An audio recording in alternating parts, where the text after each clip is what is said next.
All right, here we go. Let's see how this goes, because I've been at this now for some time. I decided to go with the Boya because the Boya was giving me a better sound than the Rode. I've done this a total of like a gazillion times. Now I'm just gonna record with the camera because I'm like exhausted. I'm totally exhausted. So, is this working?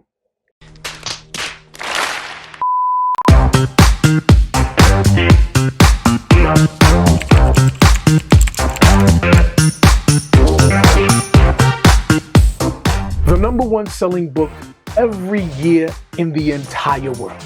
The most ancient of manuscripts of all time with 3,000 years of age. People have been burned at the stake for it, tortured for it. And woe to the irony of how Christians are persecuted in China, and it's the world's largest producer of Bibles.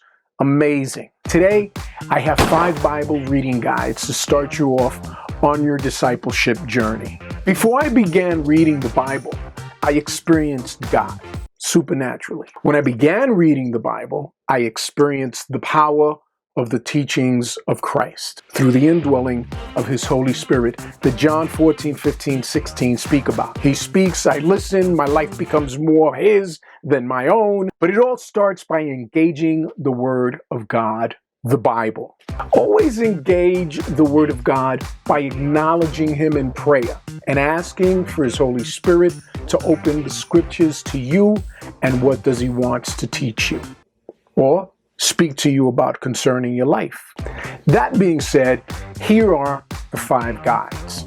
First, learning the Bible's storyline. The Bible's storyline begins with Genesis and ends with the book of Revelation. This storyline is the story of God and His love for all humanity and for you and I, because it's the story of humanity and you and I. Within the pages flows the thread of redemption provided by God through His only begotten Son, Christ Jesus, for you and I, and all humanity. It started with Adam's downfall and with the promise made to Abraham that all nations of the world would be blessed. And all because of Abraham's obedience, the world was blessed through one man's sacrifice, Christ Jesus. Now, second, learning the stories of the Bible. Any preconceived notions you may have about the Bible, you should set them aside until you thoroughly familiarize yourself with the books of the Bible. Then revisit those notions. Learn the characters, the stories, the good, the bad, the ugly. Devote time to merely reading the Bible. Always annotate during your second reading. Now, this approach has helped me understand the Bible storyline. Currently, I'm going through the Bible again a second time, this time from the Old to the New Testament, or the New to the Old Testament. And this is a blessing because I'm learning so much more. Learn a little bit about the inductive study method, or the SOAP, which is scripture, observation, application, and prayer. More details on these methods on the 4th guide. Third, understand the Bible is a supernatural book. Link to video, supernatural literature in the description box. Understand the Bible is a supernatural book written and inspired by the guidance of the leading of the one true living God, His Holy Spirit, and written by man. He's the invisible God who dwells within all followers of Christ.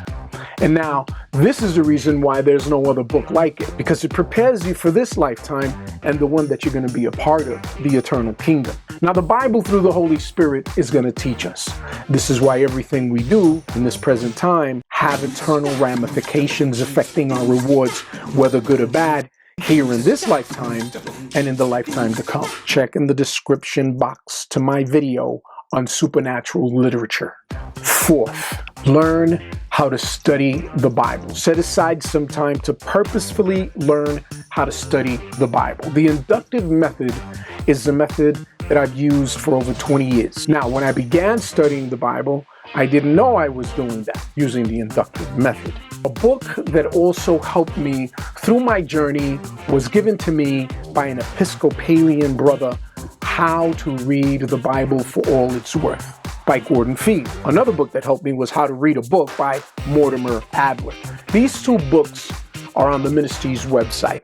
I also utilize Logo software. Now, something that I do recommend for all serious students of the Word of God, which is that software. Now, the Christian life without engaging in Scripture on a daily basis is not a Christian life. And the difference between reading and studying is that you're going to learn when you're reading, but there's a deeper learning when you're studying. Now, finally, fifth, gatherings and fellowship. Pray that the Lord leads you to a Bible-believing church with online services or an online ministry with Sunday services, with sound doctrine, or a Bible study group in which the Word is the center of their studies.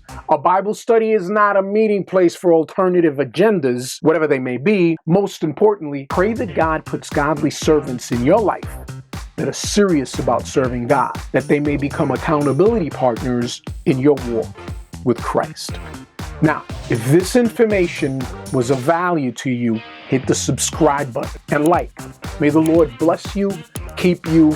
May the Lord shine His face upon you and be gracious to you. And may the Lord lift His countenance towards you and give you peace, His friendship. Until the next video, God bless.